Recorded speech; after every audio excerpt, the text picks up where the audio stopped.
एक हाती महायुती हे चित्र आहे आतापर्यंत हाती आलेल्या जिल्हा परिषद निवडणुकांच्या कलांचं. भाजप, अजित पवारांची राष्ट्रवादी आणि शिवसेना या महायुतीमधल्या तिन्ही पक्षांनी जिल्हा परिषद निकालात मोठी मुसंडी घेतली आहे. आतापर्यंत एकूण 731 जागांपैकी 521 जागांचे कल हाती आलेत. त्यापैकी भाजप 198, शिंदेंची शिवसेना 118, अजित पवारांची राष्ट्रवादी 97, काँग्रेस 41, ठाकरेंची शिवसेना 27, शरद पवारांची राष्ट्रवादी 15 तर इतर 25 जागांवर आघाडीवर आहेत. तर एकूण 12 जिल्हा परिषदांपैकी भाजप 7, शिंदेंची शिवसेना 3, अजित पवारांची राष्ट्रवादी 1, काँग्रेस 1, ठाकरेंची शिवसेना 0 तर शरद पवारांची राष्ट्रवादी 0 जिल्हा परिषदांमध्ये आघाडीवर आहे. ठिकठिकाणचे निकाल हाती यायला लागलेत. या निकालांमध्ये अनेक दिग्गजांना पराभवाचा सामना करावा लागलाय. काही ठिकाणी धक्कादायक निकाल लागलेत, पण काही नेत्यांनी आपले गड राखलेत. पण काही ठिकाणी अजूनही घासून फाईट सुरू आहे. आतापर्यंत काय कल हाती आलेत पाहूयात या व्हिडिओमधून. सुरुवात करूयात पुणे जिल्ह्यापासून. पुण्यात अजित पवारांच्या राष्ट्रवादीने चांगली आघाडी घेतलीय, पण पहिल्या कलांमध्ये फक्त 6 जागांवर आघाडीवर असलेल्या भाजपने चांगलं कमबॅक केलंय. त्यामुळे राष्ट्रवादीचा जोर मोठा असला तरी भाजप इथलं गणित काठावर आणू शकते. आतापर्यंत हाती आलेल्या कलांनुसार 73 जागांपैकी भाजप 20, शिंदेंची शिवसेना 7, अजित पवारांची राष्ट्रवादी 27, काँग्रेस 0, ठाकरेंची शिवसेना 2, शरद पवारांची राष्ट्रवादी 3 तर इतर 0 जागांवर आघाडीवर आहेत. पारगाव डरकरवाडीमधून राष्ट्रवादीचे विवेक वळसे पाटील विजयी झालेत. कोल्हापूर जिल्हा परिषदेत सुरुवातीला घासून फाईट सुरू होती. आता या फाईटमधली चुरस आणखी वाढली आहे, कारण काँग्रेस विरुद्ध भाजप असंच या फाईटचं चित्र राहिलेलं नाही, तर राष्ट्रवादी काँग्रेस आणि शिंदेंच्या शिवसेनेने सुद्धा येथे आघाडी घेतली आहे. सध्याच्या कलांनुसार कोल्हापूर जिल्हा परिषदेच्या 68 जागांपैकी भाजप 10, शिंदेंची शिवसेना 10, अजित पवारांची राष्ट्रवादी 10, काँग्रेस 13, ठाकरेंची शिवसेना 2, शरद पवारांची राष्ट्रवादी 0 तर इतर 5 जागांवर आघाडीवर आहेत. सोलापूर जिल्हा परिषदेने सुरुवातीपासूनच धक्कादायक निकाल दिलेत. इथे माजी आमदार राम सातपुते यांच्या पत्नी संस्कृती सातपुते यांनी आमदार उत्तम जानकर यांचे चिरंजीव जीवन जानकर यांचा पराभव केला. त्यानंतर राम सातपुते यांनी शड्डू ठोकत जल्लोषसुद्धा साजरा केलाय. आतापर्यंत हाती आलेल्या कलांनुसार सोलापूरमध्ये 68 जागांपैकी भाजप 21, शिंदेंची शिवसेना 4, अजित पवारांची राष्ट्रवादी 9, काँग्रेस 0, ठाकरेंची शिवसेना 0, शरद पवारांची राष्ट्रवादी 0 तर इतर 4 जागांवर आघाडीवर आहेत. सोलापुरातील बार्शी तालुक्यातील पंचायत समितीवर 12 पैकी 9 जागी भाजपचे उमेदवार विजयी झाले असून माजी आमदार राजेंद्र राऊत यांच्या नेतृत्वात भाजपचा ऐतिहासिक विजय झालाय. तर ठाकरे गटाचे आमदार दिलीप सोपल यांना जोरदार धक्का बसलाय. दोन्ही शिवसेना आणि दोन्ही राष्ट्रवादी मिळून महाआघाडीचा प्रयोग केला होता, पण तो इथे फसलाय. तर माजी आमदार दीपक साळुंके यांचे चिरंजीव यशराज यांचा पराभव झालाय. सध्या तरी सोलापुरात महाविकास आघाडीला धक्का बसताना दिसतोय. सांगली जिल्हा परिषदेत पहिल्या कलांनुसार भाजपने आघाडी घेतली होती, तर दुसऱ्या कलांनुसार सुद्धा सांगलीमध्ये भाजप आघाडीवर आहे. पण काँग्रेस आणि शरद पवारांची राष्ट्रवादी सुद्धा इथे रेसमध्ये आहे. वाळवा तालुक्यात जयंत पाटील यांनी 11 पैकी 7 उमेदवार निवडून आणलेत, तर बागणी गटातून सदाभाऊ खोत यांच्या सुने विजय मिळवलाय.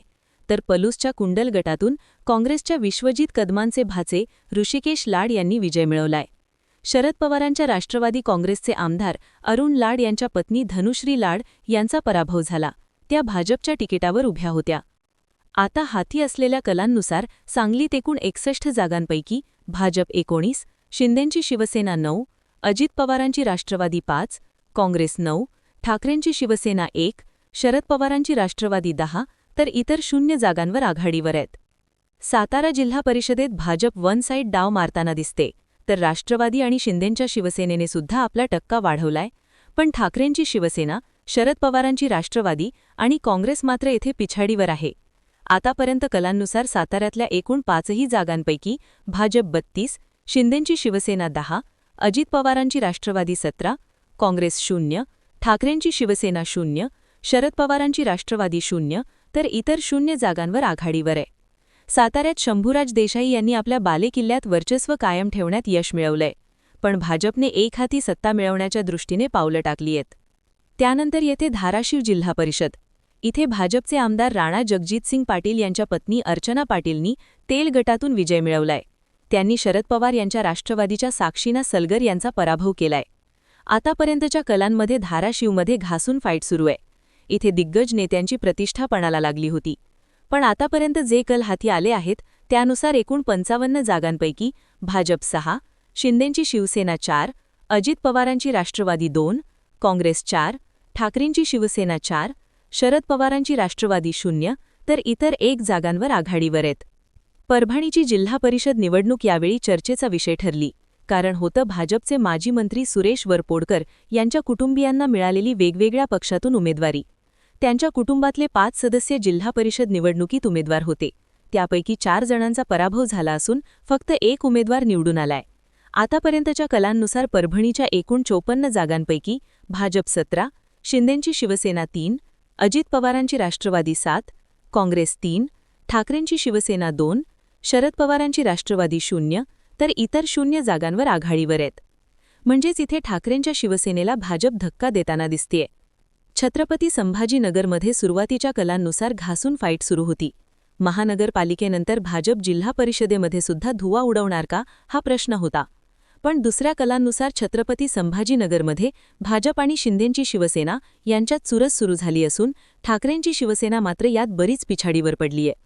आतापर्यंत जे कल हाती आले आहेत त्यानुसार एकूण 63 जागांपैकी भाजप 16, शिंदेंची शिवसेना 16, अजित पवारांची राष्ट्रवादी 4, काँग्रेस 2, ठाकरेंची शिवसेना 6, शरद पवारांची राष्ट्रवादी 1 तर इतर 5 जागांवर आघाडीवर आहेत. पाचोड गटातून संदीपान भुमरेचे पुतणे शिवराज भुमरे विजयाच्या उंबरठ्यावर आहेत, तर सरपंच मंगेश साबळे यांचा पराभव झालाय. लातूर जिल्हा परिषदेत काँग्रेस पुन्हा एकदा करिश्मा करून भाजपला कॉर्नर करणार का अशी चर्चा होती. मात्र इथे भाजपने सध्या तरी काँग्रेसला काठावर आणलंय.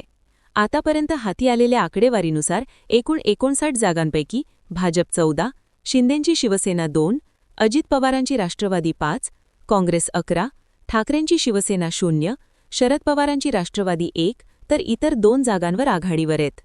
रायगडमध्ये भरत गोगावले यांचे पुत्र विकास गोगावले यांचा 5000 मतांनी विजय झाला. त्यानंतर गोगावले पितापुत्रांनी मोठा जल्लोष केला. गोगावलेचे पुत्र विजयी झाले. आमदार महेंद्र दळवी यांच्या पत्नी विजयी झाल्या. पण आमदार महेंद्र थोरवे यांच्या सुनबाईंचा पराभव झाला. इथल्या राष्ट्रवादी विरुद्ध शिवसेना फाईटमध्ये काहीशी घासून फाईट आहे. आतापर्यंत जे कल हाती आले आहेत त्यानुसार एकूण 7 जागांपैकी भाजप 6, शिंदेंची शिवसेना 13, अजित पवारांची राष्ट्रवादी 10, काँग्रेस 0, ठाकरेंची शिवसेना 3, शरद पवारांची राष्ट्रवादी 0 तर इतर 5 जागांवर आघाडीवर आहेत. त्यामुळे इथे अजूनही चुरस सुरू आहे. सिंधुदुर्गात नितेश राणे यांचा एकहाती झंझावात सुरू आहे, कारण भाजपने इथे मोठी मुसंडी मारली आहे. ठाकरेंची शिवसेना मात्र बरीच पिछाडीवर आहे. एकूण 50 जागांपैकी भाजप 23, शिंदेंची शिवसेना 5, अजित पवारांची राष्ट्रवादी 0, काँग्रेस 0, ठाकरेंची शिवसेना 1, शरद पवारांची राष्ट्रवादी 0 तर इतर 2 जागांवर आघाडीवर आहे. सावंतवाडी कोलगाव जिल्हा परिषद गटामधील हाय व्होल्टेज लढतीत भाजपचे बंडखोर मायकल डिसूजा 250 मतांनी विजयी झाले असून भाजपचे उमेदवार जिल्हा बँकेचे संचालक महेश सारंग यांचा त्यांनी पराभव केलाय. रत्नागिरीमध्ये उदय सामंत यांच्या नेतृत्वात शिंदेंची शिवसेनेचा विजय जवळपास निश्चित झालाय. कारण शिंदेंच्या शिवसेनेने एकूण 56 जागांपैकी 26 जागांवर आघाडी मिळवलीय. आतापर्यंत समोर आलेल्या आकडेवारीनुसार भाजप 1, शिंदेंची शिवसेना 26, अजित पवारांची राष्ट्रवादी 2, काँग्रेस 0, ठाकरेंची शिवसेना 5, शरद पवारांची राष्ट्रवादी 0 तर इतर 2 जागांवर आघाडीवर आहे. थोडक्यात भाजपने जिल्हा परिषद निकालांमध्ये मोठी मुसंडी मारलीय, तर मवियामध्ये फक्त काँग्रेसला भोपळा फोडता आलाय. त्यामुळे अंतिम निकालात हा आकडा कितीने वाढणार एवढाच प्रश्न आहे. या निकालाबद्दल तुम्हाला काय वाटतं? तुमची मतं आणि प्रतिक्रिया आम्हाला कमेंट करून नक्की सांगा. आणि अशाच व्हिडिओंसाठी गर्जना मराठी या यूट्यूब चॅनलला सबस्क्राईब करायला विसरू नका.